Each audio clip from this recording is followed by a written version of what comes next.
আসসালামু আলাইকুম। আপনাদের যাদের ইসলামী ব্যাংক বাংলাদেশ লিমিটেড ব্যাংকে অ্যাকাউন্ট আছে, তারা অবশ্যই কিন্তু জানেন যে ইসলামী ব্যাংক থেকে একটা অ্যাপস ইউজ করা হয়। অর্থাৎ আপনি কিন্তু এই অ্যাপসটার মাধ্যমে এই ইসলামী ব্যাংকের অ্যাকাউন্টটা আপনি বাহির থেকেও কন্ট্রোল করতে পারবেন। অর্থাৎ বিভিন্ন দেশে যখন যাবেন, ওই দেশ থেকে কিন্তু কন্ট্রোল করতে পারবেন। যেমন এই অ্যাপসটার কিন্তু নাম হচ্ছে সেলফিন।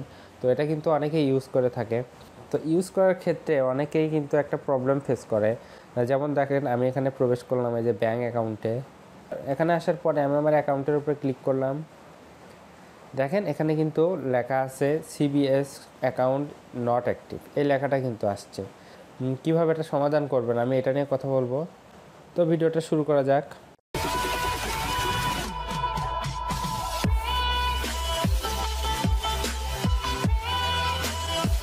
তো এই প্রবলেমটা হওয়ার কারণ হচ্ছে আপনারা যখন নতুন কোনো অ্যাকাউন্ট খোলেন, অ্যাকাউন্ট খুলে যখন আপনারা আপনাদের সেলফি নামে অ্যাকাউন্টটা অ্যাড করেন, অনেক ক্ষেত্রে কিন্তু এই সমস্যায় পড়ে অনেকেই। তারপর আরেকটা কারণ আছে, ধরেন আগে আপনার সেলফিন অ্যাকাউন্ট ছিল অ্যান্ড ব্যাঙ্ক অ্যাকাউন্ট একটা ছিল। তো আপনি কোনো কারণে ওই অ্যাকাউন্টটা ডিলিট করে ফেলছেন। ডিলিট করার পরে আপনি আবার নতুন করে ইসলামী ব্যাংক বাংলাদেশ লিমিটেড যে ব্যাংকটা আছে ওটাতে গিয়ে অ্যাকাউন্ট খুলছেন, একটা ব্যাঙ্ক অ্যাকাউন্ট। তারপরে যখন ওই অ্যাকাউন্টটা সেলফিনে লগ ইন করতে যাবেন, সেক্ষেত্রে কিন্তু এই ধরনের সমস্যা হয়। তো এই সমস্যাটা কিন্তু সমাধান ইজিলি করা যায়। এর জন্য আপনারা যেটা করবেন, আপনারা প্রথমেই আপনাদের যে ইসলামী ব্যাংক বাংলাদেশ লিমিটেডের যে ব্রাঞ্চটা আছে, অর্থাৎ যে ব্রাঞ্চে আপনারা অ্যাকাউন্টটা খুলছেন ওই ব্রাঞ্চে চলে যাবেন। ওনাদের কিন্তু আলাদা লোক থাকে সেলফিন অ্যাপসে, অর্থাৎ ওনারা শুধু সেলফিনে অ্যাকাউন্ট খুলে দেয়, তারপর সেলফিনের যত সার্ভিস ওনারা দেয়, ওখানে যাবেন। তার আগে যদি আপনারা খুঁজে না পান, ওখানে দেখবেন হেল্প সেন্টার আছে, অর্থাৎ আপনি চাইলে ওখান থেকে ওনাদের বলবেন যে সেলফিনের সমস্যা কোথায় যাব, ওনারা তারপর দেখে দিবে। তো ওখানে গিয়ে আপনি বলবেন তো আমার অ্যাকাউন্টটা এইভাবে দেখাচ্ছে, আমি যখন অ্যাকাউন্টে ব্যালেন্স দেখতে যাব তখন এই যে সিবিএস অ্যাকাউন্ট নট অ্যাক্টিভ এই লেখাটা আসছে।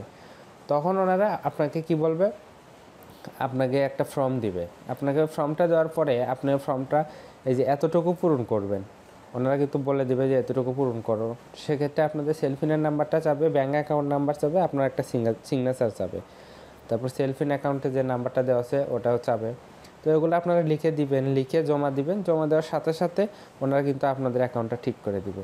তারপর কিন্তু এই প্রবলেমটা আর হবে না। তো আমার কিন্তু এই প্রবলেমটা হয়েছিল, তো আমি এটা ঠিক করে আনছি। তো আমি দেখাই, একটু আগে কিন্তু আমি দেখাইলাম যে আপনাদের আমার সিবিএস অ্যাকাউন্ট নট অ্যাক্টিভ এটা দেখাচ্ছে। আমি কিন্তু এই ভিডিওটা করে পরে আবার গিয়ে আমি কিন্তু এটা ঠিক করে নিছি। ঠিক করার পরে দেখেন এখন কিন্তু আমার প্রবলেমটা নাই। এই যে দেখেন, আমি আমার সেলফিনে প্রবেশ করলাম, করে যে ব্যাঙ্ক অ্যাকাউন্টে ক্লিক করলাম। এখানে ক্লিক করার পর আমার অ্যাকাউন্টের উপরে ক্লিক করে দিলাম। দেওয়ার পরে দেখেন এখন কিন্তু আমার ব্যালেন্স দেখতে পাচ্ছি, সব কিছু দেখা যাচ্ছে। আগে কিন্তু এখানে আসার পরে আমার ওখানে সিবিএস অ্যাকাউন্ট নট অ্যাক্টিভ এটা দেখাচ্ছিল। তো আমার এটা কিন্তু ঠিক হয়ে গেছে। তো আপনারা চাইলে কিন্তু এভাবে ঠিক করতে পারেন। তো ধন্যবাদ সবাইকে। আর ভিডিওটা ভালো লাগলে অবশ্যই চ্যানেলটা সাবস্ক্রাইব করে দিবেন, লাইক কমেন্ট করে দিবেন।